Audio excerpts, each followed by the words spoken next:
तो भाई लोग कैसे हो। आज मैं आप लोग के लिए लेके आया हूँ रावण की स्टोरी, दशानन रावण। चलिए कहानी स्टार्ट करते हैं। प्राचीन काल में भारत के दक्षिण में समुद्र के मध्य त्रिकुट नामक पर्वत पर माल्यवान, माली और सुमाली नाम के तीन राक्षस भाइयों ने विश्वकर्मा द्वारा भव्य लंका नगरी का निर्माण कराया। तीनों भाई अत्यंत शक्तिशाली और मायावी थे। घमंड उनमें कूट कूट कर भरा था। सुनो, आज से तुम हमें ही ब्रह्मा विष्णु महेश मानकर पूजा अर्चना करोगे, यह हमारा आदेश है। हम तुम्हें भगवान नहीं मान सकते, यह घोर अन्याय है, हमारी शक्ति को चुनौती देता है दुष्ट। तो उन तीनों राक्षसों से त्रस्त अपने भक्तों को बचाने के लिए विष्णु ने उन पर आक्रमण कर दिया। विष्णु के सुदर्शन चक्र से घबराकर तीनों राक्षस समुद्र में कूद पड़े। पाताल से पुनः वापस लौटने का साहस न करना दुष्टो। उन्हीं दिनों ब्रह्मा के मानस पुत्र ब्रह्म ऋषि पुलत्स्य ने अपने विद्वान पुत्र विश्रवा का विवाह भारद्वाज मुनि की पुत्री के साथ किया। समय आने पर भारद्वाज मुनि की पुत्री ने एक सुंदर बालक को जन्म दिया। स्वामी, हम इसका नाम कुबेर रखेंगे। युवा होने पर कुबेर ने घोर तपस्या की। ओम ब्रह्माय नमः। ब्रह्मा ने प्रसन्न होकर कुबेर को लोकपाल का पद और पुष्पक विमान दिया। वत्स, समस्त दिशाओं की श्री वृद्धि के तुम एकमात्र स्वामी होगे। ब्रह्मा से वरदान पाकर कुबेर अपने पिता विश्रवा के पास पहुंचा। पिताश्री, मैंने पितामह से मनोवांछित फल तो पाया, पर अपने निवास के लिए उनसे कोई सुरक्षित स्थान नहीं मांग सका। पुत्र विश्वकर्मा ने राक्षसों के लिए एक भव्य दुर्ग त्रिकुट पर्वत पर बनाया था। उसके स्वामी विष्णु के भय से पाताल में जा छिपे हैं। तुम उस दुर्ग में निर्भय होकर रहो। पिता के कहने पर कुबेर त्रिकुट पर्वत की ओर उड़ चला। इसी बीच पाताल लोक का राजा सुमाली अपनी युवा पुत्री केकसी के साथ पृथ्वी पर विचरण कर रहा था। उसने कुबेर को देखकर विचार किया, राक्षसी की भलाई के लिए कुबेर को सारा धन वैभव हड़पने का एक ही उपाय है। सुमाली ने तत्काल अपनी कुटिल चाल चली। बेटी, राक्षसों की श्री वृद्धि के लिए तुम्हें विश्रवा मुनि से विवाह करना चाहिए, जिससे कि तुम्हें भी कुबेर जैसा गुणी पुत्र प्राप्त हो सके। पिता का आदेश मान केकसी विश्रवा मुनि के आश्रम में पहुंची। तुम कौन हो भद्रे? तुम्हारे यहाँ आने का क्या प्रयोजन है? मुनिवर, मैं सुमाली की पुत्री केकसी हूँ। आप तो दिव्य दृष्टि रखते हैं, मेरे आने का प्रयोजन समझ ही गए होंगे। विश्रवा मुनि ने केकसी के मन के भाव जान लिए। तुम पुत्र की कामना से यहाँ आई हो भद्रे, परंतु यह समय सदाचारी संतान के लिए उपयुक्त नहीं है। नहीं प्रभु, मुझे दुराचारी पुत्र की कामना नहीं है। केकसी मुनि के आश्रम में रहने लगी। एक दिन उसकी सेवा से प्रसन्न होकर मुनि ने कहा, तुम्हारा यह सत्य, सरल और सद्भाव आचरण निश्चय ही तुम्हें एक सदाचारी पुत्र अवश्य देगा। अपने पिता के राक्षसी संस्कारों को का केकसी त्याग नहीं कर सकी। इसी से उसका पहला पुत्र बड़ा भयानक हुआ, जो बाद में दशानन रावण कहलाया। स्वामी, यह कैसा बालक है? चिंता न करो प्रिय, 10 शीश होने के कारण यह बालक 10 ग्रीव कहलाएगा। बड़ा होने पर यह बालक अत्यंत पराक्रमी योद्धा निकलेगा। एक एक करके केकसी ने कुंभकर्ण, शूर्पणखा और विभीषण को जन्म दिया। इनमें विभीषण ही सदा विचारों वाला धार्मिक था। मेरी मनोकामनाओं को 10 ग्रीव ही पूरी करेगा। एक दिन कुबेर अपने पिता के आश्रम में पहुंचा। कैसे हो पुत्र कुबेर? अच्छा हूँ पिताश्री, आपके आशीर्वाद से लंका नगरी में धन वैभव और शांति की कमी नहीं है। विश्रवा से आशीर्वाद लेकर कुबेर वापस लौट गया। लेकिन केकसी कुबेर के वैभव से और अधिक तिलमिला उठी। 10 ग्रीव, कुछ ऐसा यत्न करो जिससे वैभव, बल और संपदा में तुम भी कुबेर के समान बन सको। मैं तुम्हारी इच्छा जरूर पूरी करूंगा माँ। 10 ग्रीव ने अपने भाइयों के साथ गोकर्ण तीर्थ में कठोर तपस्या की। ओम ब्रह्माय नमः, ओम ब्रह्माय नमः। 1000 वर्ष की तपस्या से भी 10 ग्रीव ब्रह्मदेव को प्रसन्न नहीं कर पाया, तो उसने अपने शीश काटकर उनको भेंट करना आरंभ कर दिए। आपको मेरी अभिलाषा पूरी करनी ही पड़ेगी ब्रह्मदेव। एक एक करके उसने अपने 9 सिर चढ़ा दिए, पर जब वह अपना 10वां शीश चढ़ाने को तैयार हुआ, तब ठहरो 10 ग्रीव, मैं तुमसे प्रसन्न हुआ, तुम जो चाहो वर मांग लो। प्रभु, यदि आप मुझ पर प्रसन्न हैं तो मुझे अमर होने का वरदान दें और मैं जब चाहूँ अपना रूप बदल सकूं। वत्स, मृत्युलोक में कोई प्राणी अमर नहीं है। मैं तुम्हें देव, मानव, गरुड़, नाग, यक्ष, गंधर्व और राक्षसों से अजय करता हूँ तथा यह भी वरदान देता हूँ कि तुम अपनी इच्छानुसार रूप धारण कर सकोगे। तथास्तु। इसी प्रकार ब्रह्मा ने कुंभकर्ण को सोने का और विभीषण को धर्म में प्रवक्त होने का वरदान दिया। सुमाली ने यह समाचार सुना तो वह दसग्रीव से मिला। तुम धन्य हो वत्स, अब तुम हमारी लंका हमें वापस दिलाओ। तुम्हारे भाई कुबेर ने इस पर बलात् अधिकार किया हुआ है। ऐसा ही होगा नानाश्री, मैं कुबेर से लंका को अवश्य वापस लूँगा। विभीषण ने दसग्रीव को समझाया, पर यह तो घोर अनैतिक कार्य होगा भ्राताश्री। कुबेर हमारे बड़े भाई हैं। पर माता केकसी ने उसे भड़काया, दसग्रीव, तुम्हारे नाना ने तुम्हारे भले के लिए ही कहा है। तुम कुबेर से शक्तिशाली हो। राजा वही होता है जो अपनी ताकत से शत्रु को जीत लेता है। तुम ठीक कहती हो माते। दसग्रीव राक्षसों की पूरी सेना लेकर त्रिकुट पर्वत पर जा पहुंचा और उसने अपना दूत प्रहस्त कुबेर के दरबार में भेजा। महाराज, दसग्रीव ने संदेश भेजा है कि आप राक्षसों की इस नगरी को उन्हें लौटा दें। हे दूत, यह लंका नगरी दसग्रीव के जन्म से भी पहले हमारे पिता ने हमें दी थी। मैं उनसे पूछकर ही कुछ निर्णय ले सकता हूँ।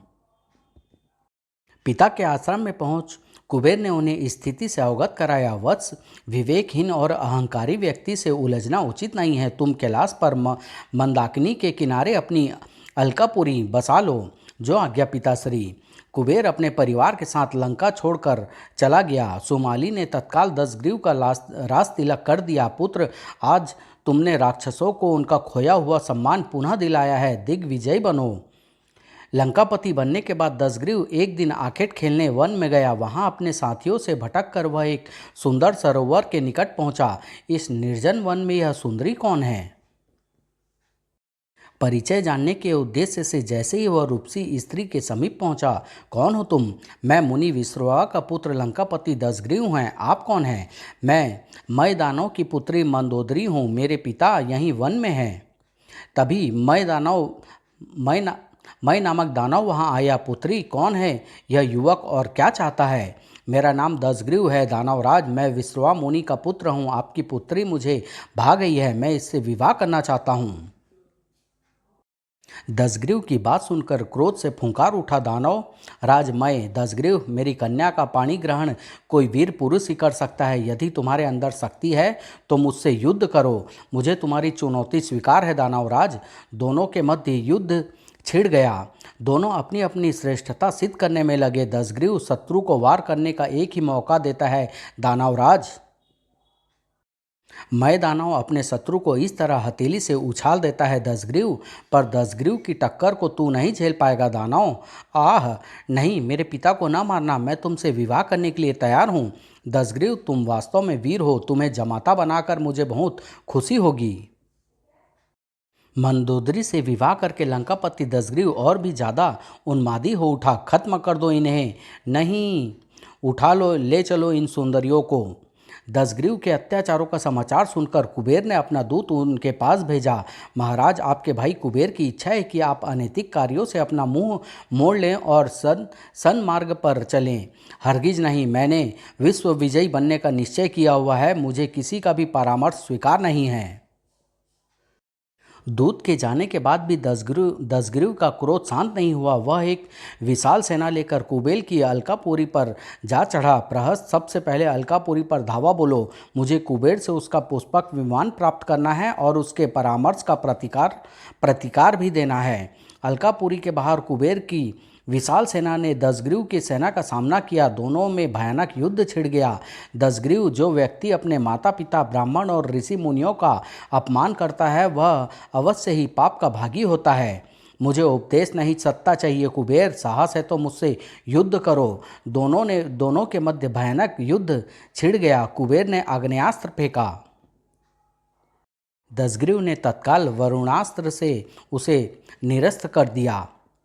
एक दूसरे बाण ने कुबेर को घायल कर दिया। आह, कुबेर को गिरते देख उसकी सेना भाग खड़ी हुई। भागो, शायद हमारे स्वामी मारे गए। कुबेर को पराजित कर दसग्रीव ने उसका पुष्पक विमान हथिया लिया और कैलाश पर्वत की ओर उड़ चला। आज मैं स्वयं अपनी विजय गाथा अपने इष्ट भगवान शिव को सुनाऊंगा। कैलाश पर्वत के निकट पहुंचकर सहसा ही अरे यह विमान यहाँ कैसे रुक गया। तभी भगवान शिव का गण नंदी वहाँ प्रकट हुआ। इसे मैंने रोका है। यह स्थान भगवान शिव का क्रीड़ा स्थल है। यहाँ अनाधिकार प्रवेश वर्जित है। मूर्ख, मैं लंका का स्वामी दशग्रीव हूँ। विमान की गति रोकने वाले इस पर्वत को भी मैं उखाड़ सकता हूँ। अहंकार से भरे दशग्रीव ने कैलाश पर्वत को उखाड़ लिया। इधर देख, यह है मेरी शक्ति। उधर पर्वत के हिलने से महादेव का तप स्थल डोल उठा। यह क्या हो रहा है स्वामी? चिंता न करो प्रिय, यह एक भक्त का हठ है। उसके शक्ति मद ने उसे अंधा कर दिया है। इधर देखो, शिव ने अपने पैर के अंगूठे को दबाया। अंगूठे के दबाव से पर्वत फिर उसी स्थिति में आ गया, परंतु दशग्रीव के दोनों हाथ पर्वत के नीचे दब गए। मरा, बचाओ मेरे हाथ। अत्यधिक पीड़ा से दुखी होकर दशग्रीव भगवान शिव को पुकारने लगा। हे भोलेनाथ, रक्षा करो, मेरे अपराध क्षमा करो, मैं फिर कभी ऐसा दुस्साहस नहीं करूँगा। दशग्रीव, पर्वत शिखर से दब जाने के कारण तुमने जो राव करके तीनों लोकों को गुंजा दिया है, उससे तुम्हारा नाम आज से रावण पुकारा जाएगा। शिव ने दशग्रीव को क्षमा कर दिया। तुमने श्रद्धा भक्ति से मेरी स्तुति की है, अतः मैं प्रसन्न होकर तुम्हें यह चंद्रहास खड़ग देता हूँ। इसका वार निष्फल नहीं जाता। चंद्रहास खड़क पाकर रावण दिग्विजय के लिए निकल पड़ा और उसने सभी दिशाओं में भयानक तबाही मचा दी। हमारी अधीनता स्वीकार करो या फिर मौत का वरण करो। इसी तरह मारकाट मचाता रावण हिमालय के वन प्रदेश में पहुंचा। वहां उसने एक रूपवती युवती को तपस्या करते देखा। हे सुमगे, तुम साक्षात कामदेवी की रति हो। मैं तुम पर मुग्ध हो गया हूँ। तुम कौन हो? हे भद्र पुरुष, मैं बृहस्पति के पुत्र कुशध्वज की पुत्री वेदवती हूँ। मैं भगवान विष्णु को पति रूप में पाने के लिए तप कर रही हूँ। तुम्हें मेरा तप भंग नहीं करना चाहिए। रावण एकाएक क्रोधित हो उठा। लंका के राजा रावण को ना सुनने की आदत नहीं है। तुझे पहले मेरी पत्नी बनना होगा। नीच राक्षस, तूने मेरा अपमान किया है। याद रख, अगले जन्म में मैं तेरी मृत्यु का कारण बनूंगी। वेदवती ने अपनी योग शक्ति से अग्नि प्रज्वलित की और अपने को अग्नि में समर्पित कर दिया। नीच राक्षस के हाथों स्पर्श हुई इस देह को मैं भस्म कर डालूंगी। ओह! रावण वहाँ से चलकर कुशीर बीज नामक देश में पहुँचा। वहाँ राजा मारुत आचार्य बृहस्पति के भाई महर्षि संवर्तन के साथ बैठकर यज्ञ कर रहे थे। बंद करो यह यज्ञ, पहले मुझसे युद्ध करो या मेरी दास्ता स्वीकार करो। पर आप है कौन? विश्व विजयी लंकापति रावण, मैंने अपने भाई कुबेर को परास्त किया है। धन्य हो लंकापति, तुमने बड़ा ही नेक कार्य किया है। तुम जैसे साहसी भाई आज कहाँ हैं? अरे मूर्ख, तू मेरी प्रशंसा कर रहा है या व्यंग कर रहा है? व्यंग तू क्या समझेगा रावण, मैं तुझसे युद्ध के लिए तैयार हूँ। तभी महर्षि संवर्तन ने राजा मरुत को रोका। नहीं राजन, यज्ञ की दीक्षा लिए व्यक्ति को युद्ध करना शोभा नहीं देता। यह दुष्ट राक्षस अपने बल पर नहीं, देवी आशीर्वाद पर अजय है। आप ठीक कहते हैं ऋषिवर, मुझे क्रोध भी नहीं करना चाहिए। पर रावण क्रोधित हो चुका था। कायर, मैं तुझे मिटा डालूंगा। रावण उन्हें घायल कर विजय उन्माद में आगे बढ़ा। मार्ग में मुनि नारद ने उसे रोका। नारायण नारायण, ऐसी तीव्र गति से कहाँ जा रहे हो लंकापति? यमराज से युद्ध करने। अब मुझे उसका दर्प चूर करना है। रावण यमलोक पहुँचा। यमराज, बाहर निकलो, मैं लंकापति रावण युद्ध के लिए तुम्हें चुनौती देता हूँ। रावण की पुकार पर यमराज प्रकट हो गए। मैं तेरी इच्छा जरूर पूरी करूँगा रावण। फिर युद्ध कर देवताओं से भी अजय यह रावण तेरे सामने खड़ा है। मृत्युदेव क्रोध में फुफकार उठा। आज मुझे आज्ञा दीजिए प्रभु, आप मुझे आज्ञा दीजिए प्रभु, मैं इस पापी को अभी खत्म करता हूँ। अभी ठहरो, मुझे ही इससे निपटने दो। यमराज ने जैसे ही अपना कालदंड ऊंचा किया, नहीं यमराज, कालदंड से इसका वध ना करो, मैंने इसे देवताओं से अभय किया है। हे ब्रह्मदेव, इस कालदंड से आज तक कोई नहीं बचा, फिर भी आपके कहने से मैं युद्ध नहीं करूंगा। तत्काल यमराज अपने लोक सहित अंतर ध्यान हो गए। इस पर रावण और उन्मादी हो उठा। भाग गया डरकर, अब मैं इंद्रलोक को भी जीतूंगा। रावण इंद्रलोक पहुंचा, जहां उसने एक अद्वितीय सुंदरी देखी। तुम जरूर इंद्रलोक की अप्सरा हो। इस तरह छिपकर कहाँ जा रही हो? मेरा हाथ छोड़ पापी, मैं कुबेर के पुत्र नल कुबेर की प्रेयसी और तुम्हारी पुत्र वधू रंभा हूँ। अच्छा, फिर तो शत्रु की हर चीज पर मेरा अधिकार है। छोड़ मुझे नीच। नल कुबेर के पास पहुंचकर रंभा ने अपनी व्यथा सुनाई तो नल कुबेर भड़क उठा। उस दुष्ट का इतना साहस, मैं उसे साप देता हूँ कि वह जब भी किसी स्त्री पर बल प्रयोग करेगा उसका सिर के टुकड़े टुकड़े हो जाएंगे। रावण ने सुना तो सोच में डूब गया। ओह, कहीं उसका साप सत्य न हो जाए। रावण लंका लौट आया। तभी एक दिन रावण की बहन शूर्पणखा वहां आई। मेरी हालत देख रहे हो भैया, तुम्हारे होते हुए उन दो वनवासी राजकुमारों ने मेरी नाक काट दी। कौन है वो? मैं उन्हें जीवित नहीं छोड़ूंगा। राम और लक्ष्मण नाम है उसके। उनके साथ एक अपूर्व सुंदरी भी है। सुंदरी? ठीक है, मैं तेरे इस अपमान का बदला लेने के लिए उस स्त्री का ही अपहरण कर लाऊंगा। रावण ने सीता का अपहरण करके उसे महल में न रखकर अशोक वाटिका में रखा। एक दिन वह मंदोदरी के साथ वहां पहुंचा। सीता, तुम यदि मेरी पत्नी बनना स्वीकार करो तो मैं अपनी सभी रानियों को तुम्हारी दासी बना दूंगा।